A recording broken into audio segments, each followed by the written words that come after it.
China का नक्शा याद करिए, इधर है पाकिस्तान, इधर नॉर्थ कोरिया, वो झूला झूल रहा, north Korea Pakistan, north Korea Pakistan, north Korea Pakistan, बाकी खत्म। और इन्होंने कहा बदलाव आया। तो मैं यह भी बताना चाहता हूं, जब हमारी सरकार नहीं थी, मैं आपसे पूछता हूं 2014 से पहले देश का कौन सा ऐसा क्षेत्र था धमाके नहीं होते थे?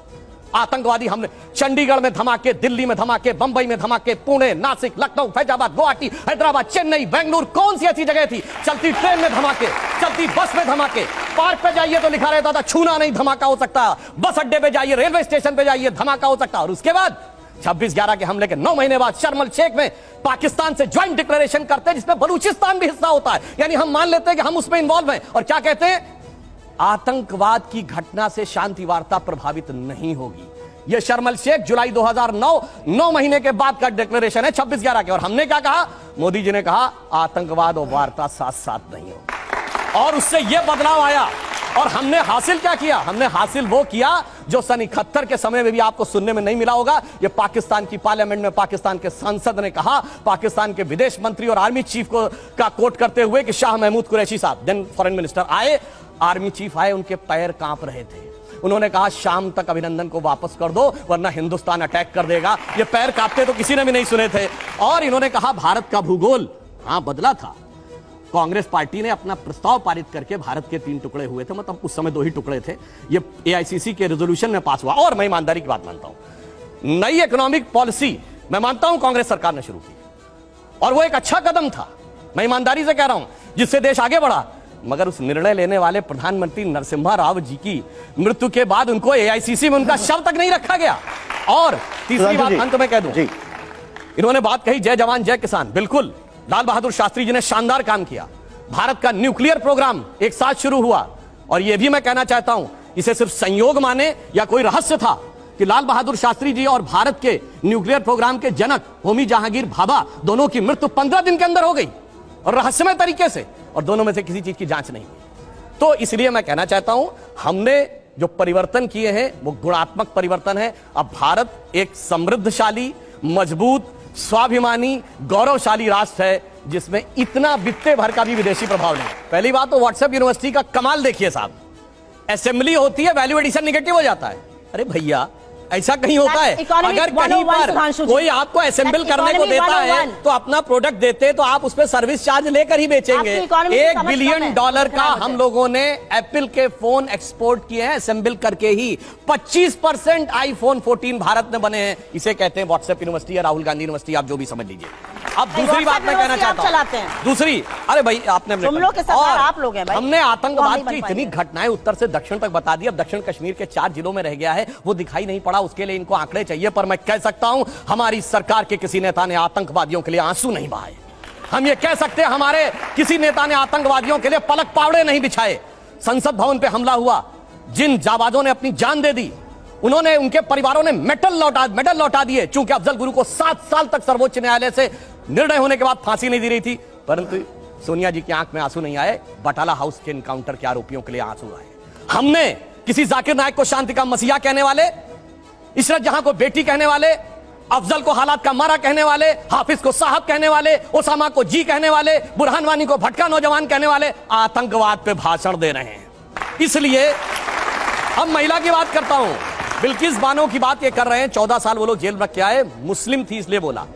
इसी पश्चिमी उत्तर प्रदेश में एक मुस्लिम महिला थी इमराना, जिसके साथ उसके ससुर ने बलात्कार किया और मौलवी ने फतवा दे दिया कि अब आज से वो अपने ससुर की पत्नी और पति की मां हो गई। और जलवाए जलाल से वो मौलवी साहब विद्यमान थे, चू नहीं बोला। ये इनका महिलाओं के प्रति सम्मान था। हमारे यहां किसी ने नैना साहनी को तंदूर में जलाया, छोड़िए वो सब आरोप प्रत्यारोप। मैं तो 100 बात की बात कहना चाहता हूं, वो कहां गए उन लोगों का सम्मान करते थे जिन्होंने कश्मीर वैली में लिखा, छोड़ के चले जाओ हिंदुओं से और अपनी बेटियों को छोड़ जाओ। वो गिरजा टिक्कू जिसके साथ सामूहिक बलात्कार के बाद आरे से काट दी गई और चू नहीं निकला किसी के मुंह से। वहां एक किसी महिला एक के साथ नहीं, पूरी कम्युनिटी के साथ हुआ और सब मौन साधारण किए रहे, क्योंकि वो सेकुलरिज्म का सुंदर संगीत था, उससे इनको वोट मिलने थे। कहते हैं आईएसआई भारत की धरती पे नहीं था। मैडम, आपकी सरकार के समय में रिपोर्टें हैं आईएसआई के कितने मॉड्यूल्स काम कर रहे थे, और जो आप बता रही हैं वो कहानी तो बहुत पुरानी हो गई। उसके बाद तो जो ठुकाई हुई कहां, उरी में, जो कुछ हुआ बालाकोट में, उसके बाद Imran Khan as prime minister of Pakistan बोले पाकिस्तान की नेशनल असेंबली में, जो हिंदुस्तान ने किया है बालाकोट में उससे ज्यादा कुछ खौफनाक ये लोग करना चाह रहे हैं। आप ये सोचिए, आप शांति के कबूतर उड़ाते थे और हमने बाज उड़ाए हैं गुरु गोविंद सिंह जी की तरह। और आपने लास्ट में कहा शायद देश 1947 में, 2014 में नहीं, आप 47 से मानते हैं।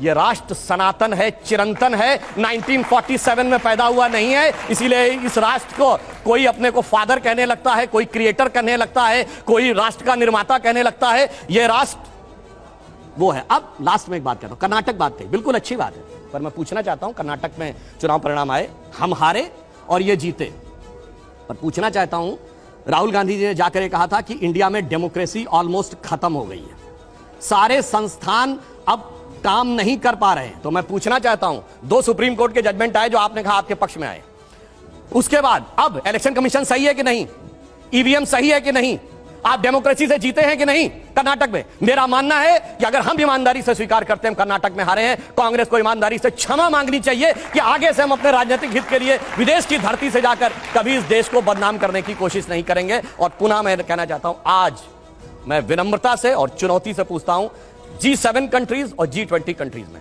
एक देश बताएं जहां महंगाई की दर हमसे ज्यादा हो और विकास की दर हमसे कम हो। हम दुनिया में सबसे बेहतर स्थिति। अब आता हूं गलवान पे। गलवान में हमारे 20 सैनिक बलिदान हुए हैंड टू हैंड फाइट में। देखिए चीन पे इनको कितना भरोसा है। आप प्रैक्टिकली सोचिए, गोली नहीं चली, हाथ की लड़ाई में 20 लोग मारे गए, उधर से एक को घायल नहीं हुआ। यह होती है व्हाट्सएप यूनिवर्सिटी या राहुल गांधी से प्रेरित बुद्धि। ऐसा हो सकता है क्या? इंटरनेशनल मीडिया ने बताया कि 60 के करीब उनके सैनिक मारे गए, उसने एक घायल की भी सूची नहीं जारी की, पर चाइना के डाटा पे भरोसा है और भारत की सेना पे भरोसा नहीं है। और अगर मैं पूछूं, जो हमारे जवान वहां बलिदान हुए थे वो किस रेजिमेंट के थे पता है आपको? बिहार रेजिमेंट। बिहार रेजिमेंट का युद्ध उद्घोष जानते क्या है? बहुत घनघोर सांप्रदायिक लगेगा आपको।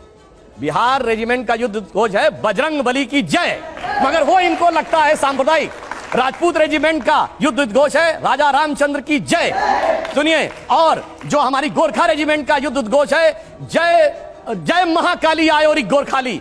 मगर अफसोस है कि भारत की ऊर्जा ओजस्विता के सारे प्रतीकों को सांप्रदायिक कह कह के आपने उनको भोथरा करने का प्रयास किया। और कर्नाटक में आज क्या हुआ? इनके राष्ट्रीय अध्यक्ष के बेटे आज ही बोले कहे हम सांप्रदायिक संगठनों को नहीं वो करेंगे और आरएसएस को भी हम बख्शेंगे नहीं। अरे भाई, बड़े मियां तो बड़े मियां, छोटे मियां सुभान अल्लाह। और मैं इनसे विनम्रता से पूछता हूं, अब आप अपना वादा निभाइए। आपने कहा था हम 6% मुस्लिमों का आरक्षण देंगे, मुस्लिम आरक्षण देके दिखाइए। इसकी तो जांच हो रही है, जांच कोर्ट के भी निर्देश पे हो रही है और इंडियन ओलंपिक एसोसिएशन भी कर रही है, उसका इंतजार नहीं है। मगर ये बताइए, केरल में जो लड़कियां पकड़कर धर्मांतरण करके जिहादी बनाने के लिए ले जाई जा रही हैं, वो तो फेक स्टोरी है। महिला सम्मान सब गायब, वहां पे महिला सम्मान गायब। और यहां जो जांच हो रही है कोर्ट के निर्देश में हो रही है, उसका इंतजार नहीं करना है और ताली बजाना है और वहां कहना। जबकि इनके मुख्यमंत्री ओमन चांडी ने कहा है, कांग्रेस के मुख्यमंत्री ने और कम्युनिस्ट पार्टी के मुख्यमंत्री, वहां महिला नहीं, न कश्मीर में चिंता महिला की, न केरल में चिंता। और जहां पर जांच हो रही है, जांच रिपोर्ट आने का इंतजार नहीं, सारी चिंता वहीं पे दिखाई पड़ती है। इसीलिए कहते हैं अंदर से कुछ और, बाहर से कुछ और नजर आते हैं। बाखुदा, आगे मैं नहीं बोलूंगा, वो गाना आप लोग जाके देख लीजिए। एप्पल से एप्पल ही कंपेयर करना चाहिए। यहां आदमी 70-80 रुपए में भी जाके नाश्ता कर सकता है। अमेरिका में दिखाइए कोई जहां $1 में नाश्ता हो सकता हो। चुनौती से कहता हूं। इसीलिए मैं कह रहा हूं भाई, ये जो इकोनॉमिक, इसीलिए अगर IMF, वर्ल्ड बैंक ये चीजों की रेटिंग दे रहे हैं तो, और मजे की बात देखिए, उस पार्टी से सबसे ज्यादा विदेश भ्रमण करता है जिनका नेता, विदेश में जाकर ज्ञान देता, उसके बाद उनको नहीं पता। खैर, मगर आपने देखा पूरे प्रवचन में केरल से मुंह मोड़ ले गई। मूवी में कहानी है। और सुनिए, 300 के बारे में केरल के मुख्यमंत्री फ्लोर ऑफ द हाउस पे बोल चुके हैं, इनको वो सुनाई नहीं पड़ता, जबकि ये नेता प्रतिपक्ष से। और वो कौन थे? लव जिहाद शब्द हमने नहीं प्रयोग किया है, वीएस अच्युतानंदन कम्युनिस्ट पार्टी के सीएम उन्होंने यूज किया, इनके सीएम ओमन चांडी ने। यहां कह रही हैं कि जांच का इंतजार नहीं करो, कार्रवाई कर दो। केरल में जांच हो चुकी। केरल एसटीएफ ने 5000 केसेस की स्टडी करके केरल के हाई कोर्ट को रिपोर्ट सबमिट की। हाई कोर्ट ने, और अगर ना हो तो जाइए चेक करिए, 9 दिसंबर 2009 Shahjahan versus state of Kerala case, उसमें पॉइंट नंबर 16 पे पढ़िए। कोर्ट क्या कहता है कि ऐसा लगता है कि एक स्ट्रक्चर्ड तरीका है जिसे कुछ लोग रोमियो जिहाद और लव जिहाद कह रहे हैं, ताकि मुस्लिम लड़कों की तरफ से। और ये केरल की आपकी सरकार की जांच की रिपोर्ट है कि सिमी ने 1995 में योजना बनाई थी और जिसके चलते हुए मिडिल और अपर मिडिल क्लास की हिंदू और क्रिश्चियन गर्ल्स को टारगेट, मतलब अपने नेता को भी झूठा साबित कर दो, दूसरे को भी झूठा साबित कर दो, उसके बाद कह दो ये व्हाट्सएप यूनिवर्सिटी है और फलाना ढिमाका, ये सारी बातें। और दूसरा इन्होंने राष्ट्रपिता पे कहा, तो हम तो सिर्फ ये कहना चाहते हैं, हम तो इस देश को भारत माता मानते हैं। अब जो माता का पिता अपने को मानता हो वो इस बात के ऊपर विचार कर ले, बस यही अंतर है। और इनके मुंह से एक और बात निकली कि 200 साल की गुलामी, 200 साल की गुलामी, यही तो अंतर है। अरे गुलामी 200 की नहीं 800 साल की थी। अगर 200 साल की गुलामी थी, छत्रपति शिवाजी महाराज जिससे लड़ रहे थे वो संघर्ष नहीं था, महाराणा प्रताप लड़ रहे थे वो संघर्ष नहीं था, गुरु गोविंद सिंह लड़ रहे थे, यही अंतर है। इसीलिए मैंने जहां पहली बात कही थी, पहली बार एक ऐसी सत्ता आई है जिस पे विदेशी प्रभाव नहीं है। यह विदेशी प्रभाव है कि 200 साल की गुलामी में ही चलते रहते हैं। अब इन्होंने कहा राज्य हारे, हम हारे, मगर जानते क्या अंतर है? कर्नाटका में हमारा आज भी वोट शेयर 36% है। जो हमारा, हम चुनाव हारे हैं मगर हमारा vote percentage all time high है 75 साल का। और हम हिमाचल हारे हैं जहां हम 37,000 वोट कम है पूरी हिमाचल स्टेट में, जितने में यहां एक कॉन्स्टिट्यूंसी है। मगर आप जहां हारे हैं गुजरात में 32 ऐसी थी, 32 ऐसी कॉन्स्टिट्यूंसी थी जो 47 से आज तक नहीं हारे थे, वोट परसेंटेज आधा रह गया। उत्तर प्रदेश में आज एक विधायक और एक सांसद, यानी सुनिए लगभग सभी सीटों पे जमानत जब्त। यानी आज उत्तर प्रदेश में हालत यह है गांधी परिवार के गृह राज्य में कि आज तो उतनी भी मैं नहीं है मैं खाने में जितनी हम छोड़ दिया करते थे पैमाने में। तो आप जहां हारे हैं वो बर्बादी का सबब लेके आए हैं हम जहां। और इन्होंने कहा दक्षिण का द्वार बंद हो गया। अच्छा बताइए, कर्नाटक से पहले कांग्रेस की दक्षिण के कितने राज्यों में सरकार थी? द्रौपदी राघव राजा राम, गांधी जी का अंतिम शब्द था हे राम, जो समाधि पर आज तक लिखा है। और भगवान राम ने क्या बोला? जननी जन्मभूमिश्च स्वर्गादपि गरीयसी। यदि वो इस देश को अपनी माता मानते हैं तो आप कैसे कह रहे हैं कि उनसे, राम से ऊपर उनका कोई पिता हो गया? अब दूसरी बात मैं कहता हूं, और आपने तो 2007 में कोर्ट में हलफनामा दिया कि भगवान राम काल्पनिक थे, गांधी की आत्मा की हत्या की आपने। शरीर का हत्यारा मैं कहने को तैयार हूं कि उसको मुर्दाबाद कहिए, आप कहिए आत्मा का हत्यारा गांधी परिवार मुर्दाबाद, बोलिए, मैं बोलने को तैयार हूं। जिसने गांधी की आत्मा राम को कह दिया कि वो थे ही नहीं, यानी महात्मा गांधी की समाज पे लिखा हे राम गलत है, झूठ है, बोलिए। एक कांग्रेस कब बनी थी? 1885। संस्थापक कौन था? एलन ऑक्टेवियम ह्यूम, ब्रिटिश सरकार का सेक्रेटरी। पहले अध्यक्ष कौन थे? विमेश चंद बनर्जी, जाके इंग्लैंड में बस गए। 1885 से लेकर 1910 तक एक नहीं अनेक ब्रिटिश सरकार के सेक्रेटरी कांग्रेस के अध्यक्ष रहे। कौन? William वैडनबर्न, George Yule,